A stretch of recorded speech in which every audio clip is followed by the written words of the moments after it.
আমাদের জীবনে এমন অনেক কিছু ঘটে যায় যেটার উপর আমাদের কোনো হাত থাকে না। তো যেটার উপর আমার নিয়ন্ত্রণ নাই সেটা নিয়ে আমি উদ্বিগ্ন হয়ে লাভ আছে? কথা বলেন, উদ্বিগ্ন হয়ে লাভ আছে? জীবন আপনাকে অনেক কিছু দিবে, আবার কেড়ে নিবে। আল্লাহ এভাবেই পৃথিবীটাকে সাজিয়েছে। ইয়াউমুন লাকা ওয়া ইয়াউমুন আলাইকা, একদিন আপনার ভালো যাবে, আরেকদিন খারাপ যাবে। ওয়া তিলকাল আইয়ামু নুদাবিলুহা বাইনান নাস, আল্লাহ বলেন যুগটাকে আমি ঘুরিয়ে ফিরিয়ে মানুষের সামনে এভাবেই আনি। This is the routine work of this দুনিয়া। দুনিয়ার রুটিন ওয়ার্ক এইটা। আজকে ভালো, কালকেও যে ভালো যাবে এমন তো নয়, কালকে খারাপ যাবে। আজকে তার খারাপ যাচ্ছে, পরশুদিন আবার তার ভালো দিন যাবে, ঠিক কিনা বলেন? অন্য এক সূরায় আল্লাহ তাআলা বলেছেন ফাইন্না মাআল উসরি ইউসরা, নিশ্চয়ই কষ্টের সাথে আছে স্বস্তি।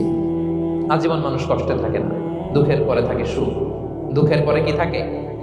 সুখ থাকে। এজন্য উদ্বিগ্ন হওয়া যাবে না। বিষ্ণু ইসলামের জীবনী থেকেও আমরা এটাই শিখি, উদ্বিগ্ন হওয়া যাবে না। তিনি বলতেন ওয়ালাম আন্নামা আসাবাকা লাম ইয়াকুন লিইখতিআক ওয়া মা আখতাআকা লাম ইয়াকুন লিইউসিবাক রুফিআতিল আকলাম ওয়া জাফফাতিস সুহুফ। ওনার কাজিন আব্দুল্লাহকে ডেকে বললেন, আব্দুল্লাহ, যেটা তুমি পাওয়ার সেটা তুমিই পাবা, কোনোদিন মিস হবে না। এটা তোমার, যেটা তোমার হওয়ার কথা ছিল এটা তুমি পাবাই, এটা মিস হবে না। আর যেটা তোমার নসিবে নাই, যেটা তুমি পাবা না, গোটা বিশ্বের সব ক্ষমতাকে হাতের মুঠোয় আনলেও সেটার দেখা তুমি পাবে না।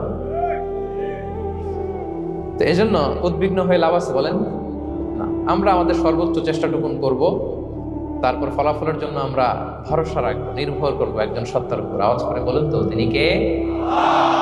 আমরা ভরসা রাখবো। তাহলে ফিনল্যান্ডের লোকেরা এই যে হ্যাপি হয়ে খুব বেশি খুশি, এত বেশি খুশি হওয়ার কিছু নাই।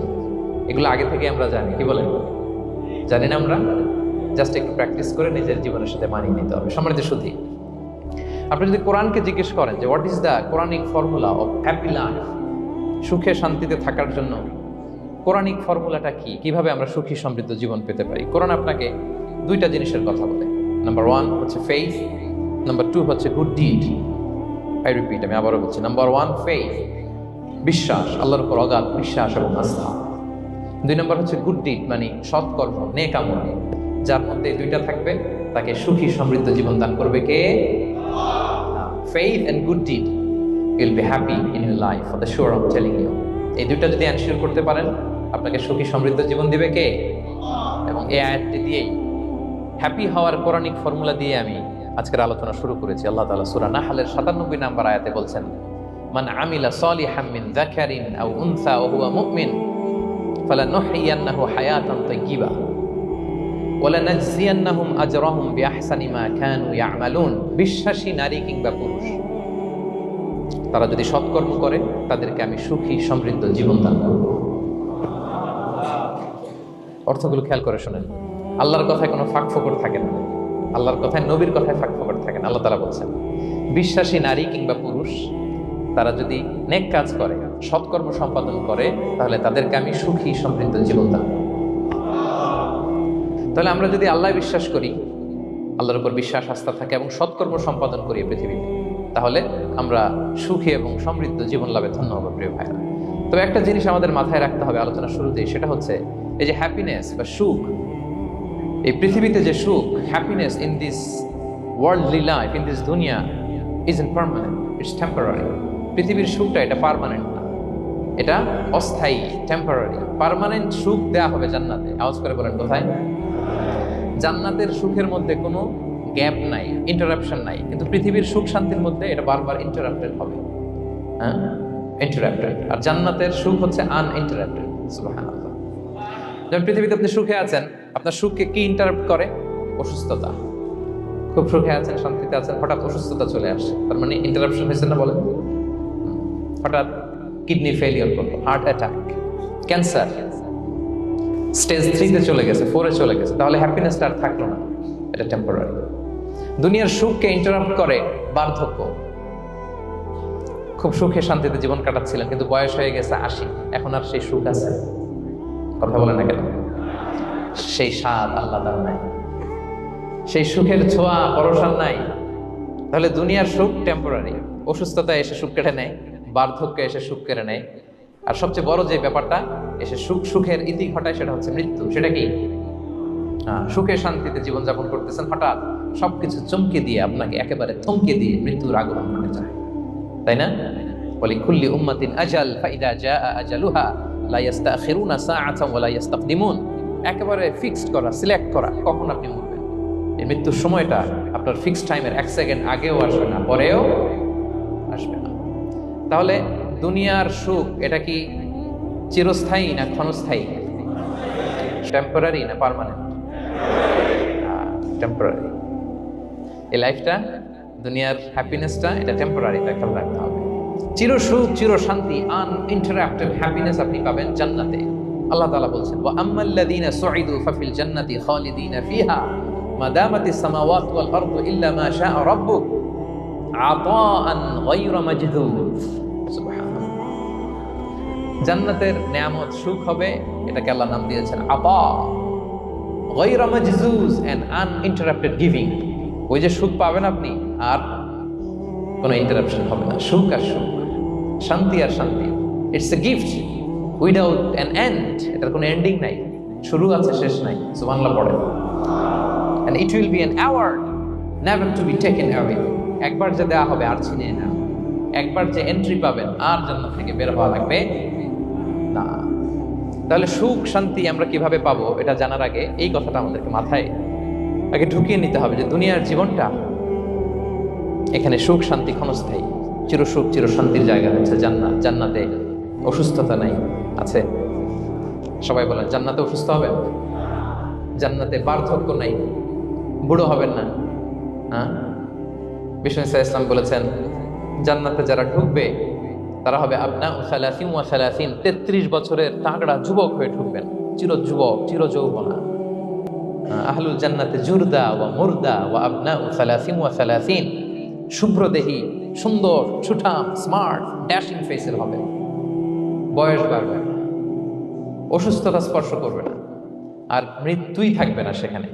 কি বলেন, থাকবে? ইউতাল মাউতু বিকাবশিন আমলাহ, সাদা একটা বকরির আকৃতিতে মৃত্যুকে আনা হবে। ফায়ুযবাহুল মাউত, মৃত্যুকে সেদিন মৃত্যু দেয়া হবে। মৃত্যুকে জবাই করে বলা হবে, ইয়া আহলাল জান্নাতি খুলুদুন ফালা মাউত, হে জান্নাতবাসীরা, নো টেনশন, এনজয়। সুবহানাল্লাহ করবেন না? সেই জান্নাতে যেতে আমরা চাই কি চাই না? সবাই চাই তো? আমরা এই ওটা এপিক সিভিক হলে যেমনি একত্রিত হলাম, আল্লাহর জান্নাতেও যেন আমরা একত্রিত হতে পারি। আল্লাহ তৌফিক দান করুন। আল্লাহুম্মা আমিন ইয়া রাব্বাল আলামিন। প্রিয় সুধী, তাহলে কোন টপিকে আমরা এগোচ্ছি আপনারা বুঝতে পারছেন তো না? পারছেন?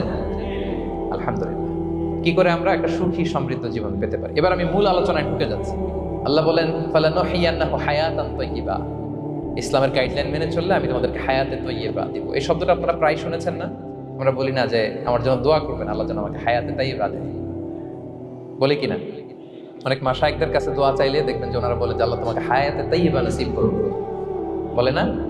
এটা কি বলে? সুখী সমৃদ্ধ জীবন। আল্লাহ তাআলা আমাদের সবাইকে হায়াতে তাইয়্যিবা নসিব করুন। তো কি করে আমরা এই হায়াতে তাইয়্যিবা পেতে পারি? কার্যকর উপাদানগুলোর মধ্যে প্রথম যে উপাদানটা আমি শেয়ার করতে চাই বা ফ্যাক্টরটা শেয়ার করতে চাই সেটা হচ্ছে লাইফকে কখনো জটিল করবেন না। Make it simple, you will be happy. লাইফকে কি করবেন না? জটিল। অনেকে দেখবেন যে সহজ রাস্তাটা চিনে না, খালি পেঁচায়, খালি জটিল করে। ওমা জাআলা আলাইকুম ফিদ দীনি মিন হারাজ, আল্লাহ দিনের মধ্যে কোনো কাঠিন্যতা রাখেনি, জটিলতা রাখেনি। সহজ। দিন পালন কঠিন না সহজ? বলেন তো, সবাই বলবেন কঠিন না সহজ? দাঁড়িয়ে নামাজ পড়া ফরজ, কিন্তু দাঁড়াতে পারেন না। বসে পড়লে কবুল করবে কে? বসতেও পারেন না। শুয়ে পড়লে কবুল করবে কে? শুতেও পারেন না, ইশারায় পড়বেন, কবুল করবে কে? ওযু করে নামাজ পড়া ফরজ, পানি নাই, তায়াম্মুম করে নামাজ পড়লে কবুল করবে কে? তাহলে ইসলাম কি কঠিন না সহজ? Make your life simple, Yule be happy. প্রথম সিক্রেট শেয়ার করলাম, লাইফটাকে জটিল বানাবেন না। অল্প কয়েকদিনের দুনিয়া, এমনি কেটে যাবে। এটা ওই দিকে যেন না ঠকি, ওইটা খেয়াল রাখবে। ওইখানে ঠকলে সব শেষ, আমও শেষ, সালাও শেষ। ওইখানে যেন ঠকে না যায়, এটা খেয়াল রাখতে হবে। তাহলে প্রথম ফ্যাক্টর হচ্ছে সুখী সমৃদ্ধ জীবনের, will make our life simple. Simplicity is the কি টু হ্যাপিনেস। আপনি লাইফটাকে সিম্পল করবেন, আপনি হ্যাপি হবেন। রাসূল সাল্লাল্লাহু আলাইহি ওয়াসাল্লামের জীবনের দিকে যদি তাকান, দেখবেন তিনি তাই করেছেন। সুবহানাল্লাহ। সহিহ মুসলিমের একটা হাদিস শোনাই আপনাদেরকে। আম্মা জান আয়েশা রাদিয়াল্লাহু তাআলা আনহা বর্ণনা করেন, তিনি বলেন, যাতা ইয়াউমিন জাআ রাসূলুল্লাহ সাল্লাল্লাহু আলাইহি ওয়াসাল্লাম, একদিন সকালবেলা রাসূল সাল্লাল্লাহু আলাইহি ওয়াসাল্লাম আমার বাসায় আসলেন। এসে বললেন, ইয়া আয়েশা, হে আয়েশা, আল ইনদাকুম শাই, ফজর নামাজ পড়ে এসে বলতেছে, আয়েশা ব্রেকফাস্ট করার মতো ঘরে কিছু আছে, খাওয়ার মতো কি কিছু আছে? আম্মা জান আয়েশা বলেন, ক্বালাত মা ইনদানা শাই, ঘরে কিছু নাই ইয়া রাসূলুল্লাহ, কিছুই নাই খাওয়ার মতো। রাসূল সাল্লাল্লাহু আলাইহি ওয়াসাল্লাম বললেন, ফা ইন্নী সাইম, ঠিক আছে কিছু যখন নাই তাহলে আমি রোজার নিয়ত করে ফেলব। কিসের নিয়ত? রোজার নিয়ত করে ফেললাম। কঠিন না সহজ? হ্যাঁ, what an easy going personality you see. এর চেয়ে সহজ সরল আর পলিসি হইতে পারে? আয়েশা ফজর নামাজ করে আসছি, ব্রেকফাস্ট করার মতো কিছু আছে ঘরে?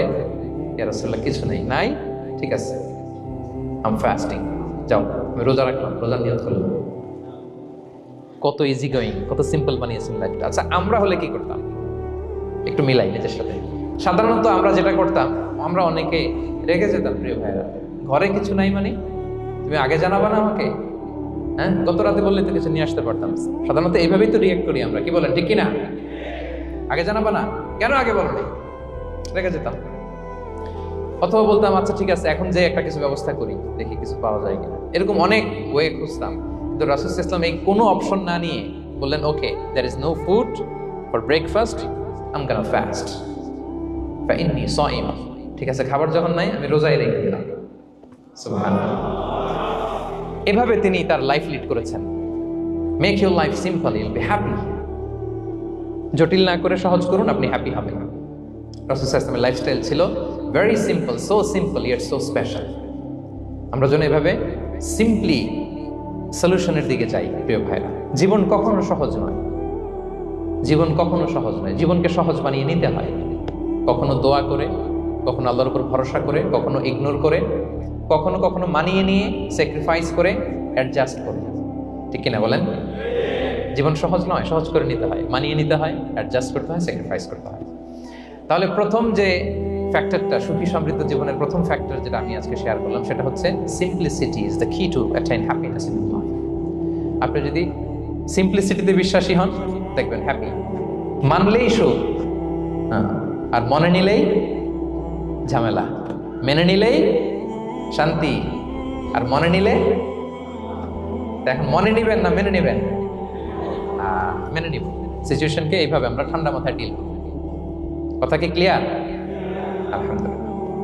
2 নাম্বার, সুখী সমৃদ্ধ লাইফের আরেকটা হ্যাকস হচ্ছে টু ফরগিভ আদার্স, অন্যকে ক্ষমা করা।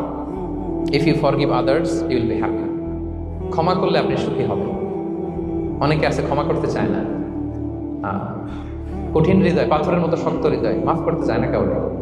উনি আবার মুনাজাতে বসলে, আল্লাহ আল্লাহ আমারে মাফ করো, আল্লাহ আমারে ক্ষমা করো, কাঁদতে কাঁদতে বুক ভাসায়। উনি ক্ষমা চায়, মাগার উনি কাউরে ক্ষমা করেন। এরকম ডাকাত আছে না নাই? চিন্তা করছেন? উনি ক্ষমা চায় আল্লাহর কাছে, কিন্তু উনি ক্ষমা করে না। প্রিয় ভাইরা, ক্ষমা করুন। যে ক্ষমা করে সে ক্ষমা পায়। আচ্ছা, একটু চোখটা বন্ধ করে, চোখ বন্ধ করলাম আমি, জানা অজানা পাপের পাহাড়ের দিকে তাকালাম। এবার একটু চিন্তা করেন যে কি পরিমাণে ক্ষমা আল্লাহর পক্ষ থেকে আমার জন্য প্রয়োজন। চিন্তা করেছেন? এবার চোখ খুলুন, পাপের পাহাড়ের দিকে একটু তাকান। আপনার জানা অজানা যে পাপের পাহাড়, তাকান এবং ভাবুন এগুলোর জন্য কি পরিমাণে ক্ষমা আল্লাহর পক্ষ থেকে আপনার দরকার, প্রয়োজন। সেই প্রয়োজনের তাগিদে হলেও ক্ষমা করুন। খেয়াল রাখবেন, যে ক্ষমা করে সে ক্ষমা পায়, যে অন্যকে ক্ষমা করে না সে ক্ষমা পায় না।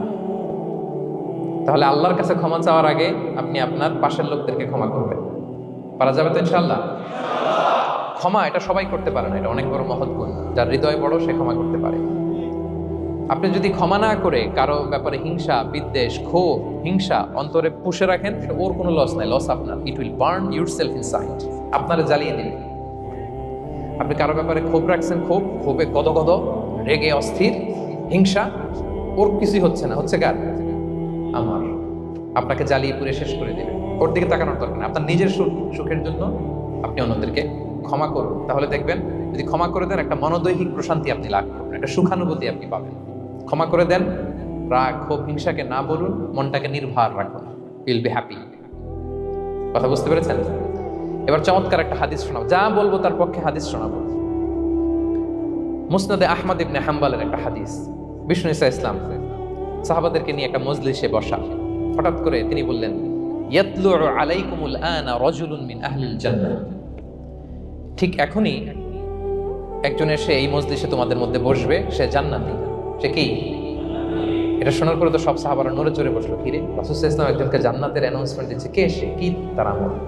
তো দেখা গেল এক আনসারী সাহাবা প্রবেশ করেছে, তার জুতা দুইটাকে বগল দাবা করে, কিন্তু কেউ তারে চিনে না। তারা যে এক্সপেকটেশন করছিল যে খুব আল্লাহওয়ালা এমন কেউ আসবে, না, সাধারণ, চিনে না কেউ তাকে। সবাই অবাক হবে যে কি তার আমল, রাসূল সাল্লাল্লাহু আলাইহি ওয়াসাল্লাম তাকে জান্নাতি বলে ঘোষণা দিয়েছে। কিছুদিন পরে আবারও আরেক মজলিসে রাসূল সাল্লাল্লাহু আলাইহি ওয়াসাল্লাম বলেন, ইয়াতলু আলাইকুমুল আনা রাজুলুন মিন আহলিল জান্নাহ, এখন একজন লোক আসবে, সে জান্নাতি। সবাই আবার নড়ে চড়ে বসলো, খেয়াল করলো, দেখি কে আসে, দেখি কে আসে। দেখলো আবার সেই আনসারী সাহাবী আসলো। সবাই তো অবাক। তার কিছুদিন পরে আরেক মজলিসে রাসূল সাল্লাল্লাহু আলাইহি ওয়াসাল্লাম বলেন, ইয়াতলু আলাইকুমুল আনা রাজুলুন মিন আহলিল জান্নাহ, এক লোক আসবে এখন, সে জান্নাতি। সবাই অবাক, দেখি কে আসে, আবার সেই আগের লোকটি আসে। সুবহানাল্লাহ। সাহাবীরা অবাক, সবচেয়ে বেশি অবাক হয়েছেন আব্দুল্লাহ ইবনে আমর ইবনে আল-আস রাদিয়াল্লাহু তাআলা। তিনি অবাক হলেন, ঘটনা কি? কারো ব্যাপারে তো নবীজি এমন বলেন না, কি তার আমল, কি তার গোপন রহস্য, দেখি তো খুঁজে বের করা যায় কিনা। তিনি ওই সাহাবীর বাড়িতে গেলেন, যে কৌশল করে একটা কথা বললেন, প্রিয় ভাই, আমি তোমার ঘরে মেহমান হতে চাই, অনেকদিন ধরে আমার আব্বার সাথে আমার একটু মনোমালিন্য, বাসায় না থেকে তোমার বাসায় থাকবো। আসলে মনোমালিন্য এখন হয় নাই, আগে হয়তো কখনো হয়েছে, ওইটাকেই একটু কৌশল করে বলাকে আরবিতে তাউরিয়া বলে। কি বলে? তাউরিয়া, মানে একটু টুইস্ট করে কথা বলা, মিথ্যা হয় না, এটা তাউরিয়া বলে। তো আরবরা তো, সাহাবারা তো মেহমান পেলে খুশি হতেন। তিনি বললেন, হ্যাঁ অবশ্যই মেহমান হবেন, আহলান ওয়া সাহলান, আসুন। 3 দিন ওই সাহাবীর বাড়িতে তিনি থাকলেন। খেয়াল করলেন কি করে না করে, ইবাদত শেষ রাতে, মাঝরাতে, কিন্তু তিনি হতাশ।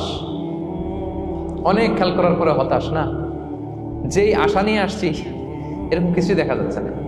শেষমেশ 3 দিন পরে তিনি খুলেই বললেন যে, ভাই আসলে তেমন কিছু হয় নাই আমার বাবার সাথে, যে কারণে আমি তোমার বাসায় এসেছি। আমি এসেছি তোমাকে ফলো করবার জন্য। ফলো করবার জন্য? কারণ কি? তখন তিনি বললেন, 3টা ভরা মজলিসে বিষ্ণু সাল্লাল্লাহু আলাইহি ওয়াসাল্লাম তোমাকে জান্নাতি বলে ঘোষণা দিয়েছে। আমি দেখতে চেয়েছি যে তুমি কি আমল করো, কি তোমার এমন আমল যে কারণে তুমি জান্নাতি, একটু দেখার জন্য এসেছি। রাসূল সাল্লাল্লাহু আলাইহি ওয়াসাল্লাম তোমাকে 3 বার জান্নাতি বলে ঘোষণা দিয়েছে, কিন্তু দেখলাম না তুমি নামাজের সময় নামাজ যাও, শেষ রাতে তাহাজ্জুদ করো, তাও 2-4 রাকাত, কোনোদিন করো কোনোদিন করো না, কোরআন তেলাওয়াত করো, দান সদকা স্বাভাবিক করো, অস্বাভাবিক কিছু না, আমাদের মতোই, কখনো কখনো আমাদের চেয়েও কম। তো কি তোমার গোপন রহস্য? ওই সাহাবী বলে, আমিও জানি না। কেন যে নবী সাল্লাল্লাহু আলাইহি ওয়াসাল্লাম বলছে আমিও জানি না, তবে তবে তবে একটা ব্যাপার আমি মনে করি, হয়তো এটা আল্লাহর কাছে পছন্দনীয় হতে পারে। এইবার তো আব্দুল্লাহ বলে, এই তবেটা কি বলবে? সেটা কি? একটা আমল তুমি করো, এটা হয়তো আল্লাহর ভালো লাগতে পারে, সেটা কি আমাকে বলবে?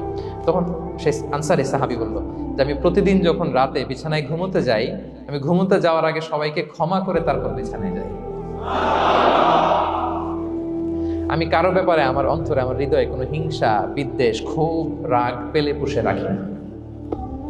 আমি ওই দিনেরটা ওই দিন মিটাই ফেলি। আল্লাহরে বলি, আল্লাহ আজকে আমার যে কষ্ট দিয়েছে, জুলুম করেছে, যার সাথে আমার মনোমালিন্য হয়েছে, কারো ব্যাপারে কোনো কমপ্লেইন, অভিযোগ, রাগ, ক্ষোভ কিংবা হিংসা আমার হৃদয়ে নাই। আল্লাহ আমি সবাইরে মাফ করে দিলাম। এটা বলে আমি বিছানায় ঘুমাতে। আল্লাহু আকবার। আব্দুল্লাহ ইবনে আমর ইবনে আল-আস বলেন, হাদা হুয়া, আরে এটাই তো সেটা, যেটা তুমি ছোট আমল মনে করছো, এটা এত সহজ নয়। আমরা অনেকেই হয়তো এটা পারি না, তুমি পেরেছো। এজন্যই আল্লাহ তাআলা তোমার মর্যাদা বাড়িয়ে দিয়েছে। পড়েন সুবহানাল্লাহ। প্রিয় ভাইরা, যে ক্ষমা করে তার মর্যাদা বাড়িয়ে দেয় কে? এখন থেকে কি করবেন? অন্তরে ক্ষমা, রাগ, ক্ষোভ এগুলো পুষে রাখবেন। কি করবেন? পারবেন? আমরা এখন থেকে ঘুমোতে যাওয়ার আগে ক্ষমা করে দিব। আপনি যদি ক্ষমা করতে পারেন, অনেকে পারে না, না পারলে সে কষ্ট পায়, তার মধ্যে কষ্ট কাজ করে। আপনি যদি কষ্টটারে হালকা করতে চান, আপনি ক্ষমা করে দিবেন। রাসূল সাল্লাল্লাহু আলাইহি ওয়াসাল্লাম মক্কা বিজয়ের পরে সাধারণ ক্ষমার ঘোষণা দিলেন। 3-4 জনকে তিনি এক্সিকিউশন করলেন, শাস্তি দিলেন। তারপরে তিনি সাধারণ ক্ষমা, যে তাকে মেরেছে, বাড়ি হারা করেছে, ঘর হারা করেছে, নামাজ পড়ার সময় ওটা নারী ভুঁড়ি চাপিয়ে দিয়েছে, ফাঁস লাগিয়েছে গলায়, সবাইকে গণক্ষমা।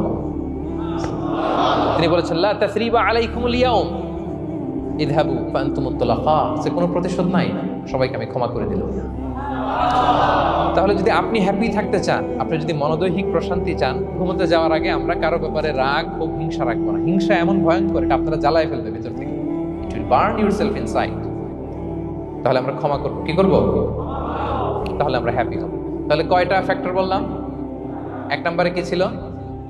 Simplicity, make your life simple, Yule be happy, right? 2 number ক্ষমা, আমরা ক্ষমা করে দিব, ক্ষমাশীল হব, কারণ আমারও তো ক্ষমার দরকার আছে, কি বলেন?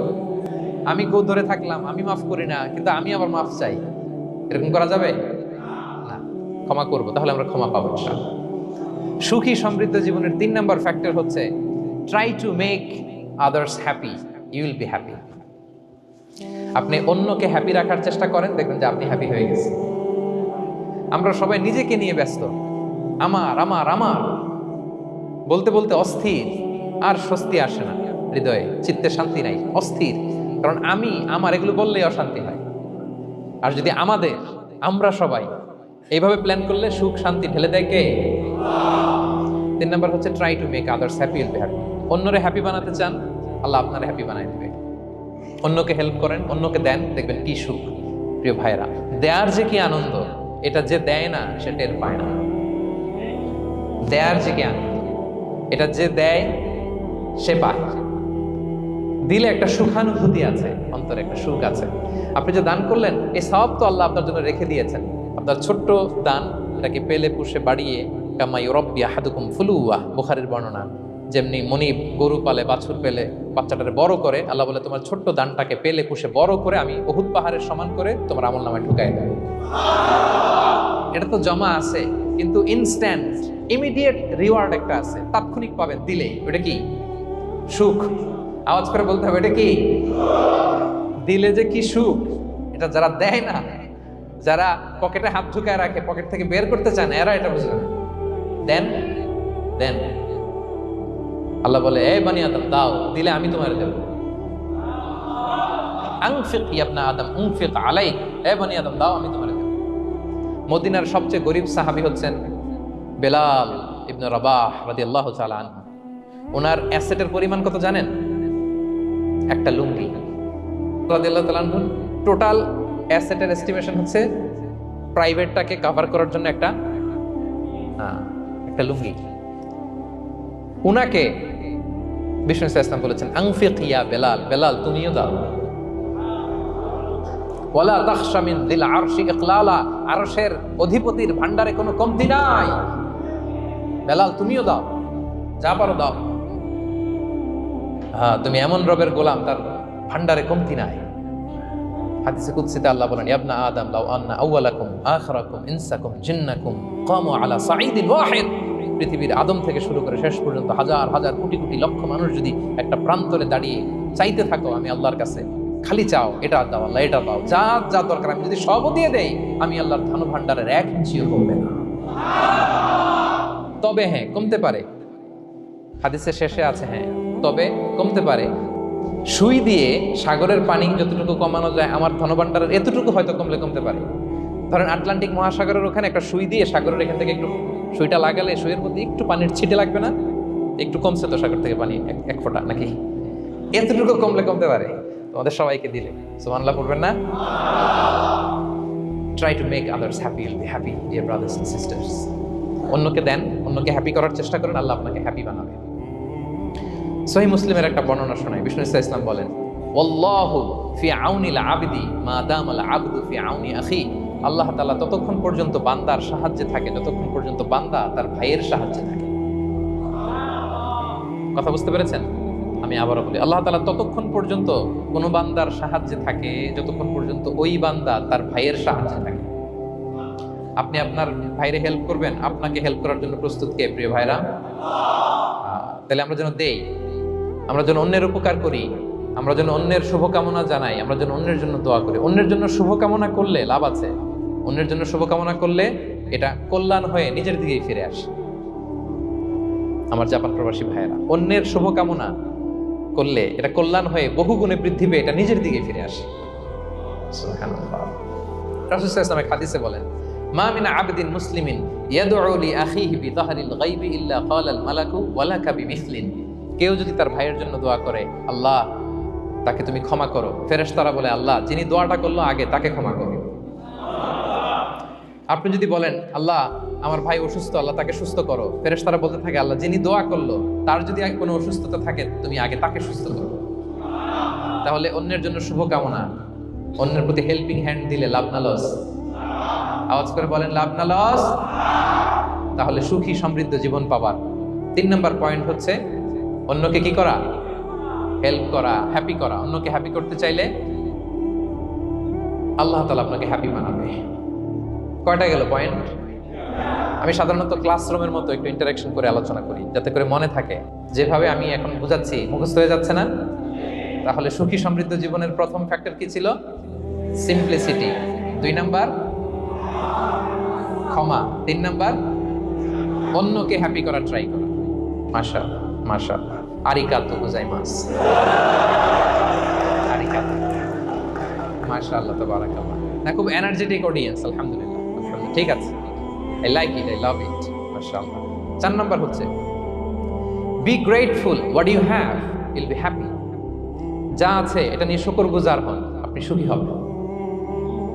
যা আছে শুকরগুজার হন, আপনি হ্যাপি হবেন। অনেকে দেখবেন কৃতজ্ঞ হতে চায় না, শুকরগুজার হয় না, কমপ্লেইন, খালি অভিযোগ। Complain less, be grateful, Yule be happy. অনেকে দেখবেন খালি কমপ্লেইন, আছে না নাই? এটা নাই, ওইটা নাই, এটা ভালো হয় নাই, এটা পাইলাম না রে, ওইটা হইল না রে, আল্লাহ দিল না রে, আছে না নাই? শুকরিয়া জিনিসটাই নাই কিছু কিছু লোকের মধ্যে, শুকরিয়া জিনিসটাই নাই। আহা, কত কিছু আপনার লাগবে না? গাড়ি লাগবে, বাড়ি লাগবে, সম্পদ লাগবে, খ্যাতি লাগবে, দাপট লাগবে, পাওয়ার লাগবে, এটা লাগবে, ওইটা লাগবে, কত কিছু লাগে আপনার। এটা নাই, ওইটা, এজন্য শুকরিয়া নাই। প্রিয় ভাইরা, শুধু যে বেঁচে আছি এজন্যই আলহামদুলিল্লাহ বলা হচ্ছে। শুধু বেঁচে আছে, আর কিছু লাগবে না আপনার, শুধু বেঁচে আছেন যে এই জন্যই আলহামদুলিল্লাহ। কারণ অনেকের কাছে বেঁচে থাকাটা স্বপ্ন, বেঁচে থাকাটাই তার শেষ ইচ্ছা। আপনি তো বাড়ি চান, গাড়ি চান, নারী চান, সম্পদ চান, এটা চান, ওটা চান, সব চান। ক্যান্সারে আক্রান্ত রোগী 4th স্টেজে চলে গেছে, হসপিটালে যায়, ওনারা জিজ্ঞেস করেন, ভাই আপনি কি চান? গাড়ি, বাড়ি, সম্পদ, কি চান ভাই? বলবে, ভাই আমি শুধু বাঁচতে চাই। 4th স্টেজে চলে গেছে, ক্যান্সারে আক্রান্ত, ও কি চায়? আপনার তো কিছুই নাই, আপনি আর আলহামদুলিল্লাহ বলবেন কেন? বেঁচে যা আছেন এটা তো আপনার মাথায় আসে না, যে এটাও যে একটা বড় নেয়ামত। এটা বুঝবেন তার সামনে দাঁড়ালে, যে বেঁচে থাকার জন্য স্ট্রাগল করে যাচ্ছে, শুধু বাঁচতে চায়, সে বলে আমি আর কয়টা দিন বাঁচতে চাই। প্রিয় ভাইয়েরা, কোনো হিসাব ছাড়া বেঁচে যে আছি এজন্যই আলহামদুলিল্লাহ। এজন্যই কি সব সময় শুকরগুজার হবেন, আল্লাহ নেয়ামত বাড়িয়ে দিবে, বলবেন আলহামদুলিল্লাহ বেশ ভালো আছে।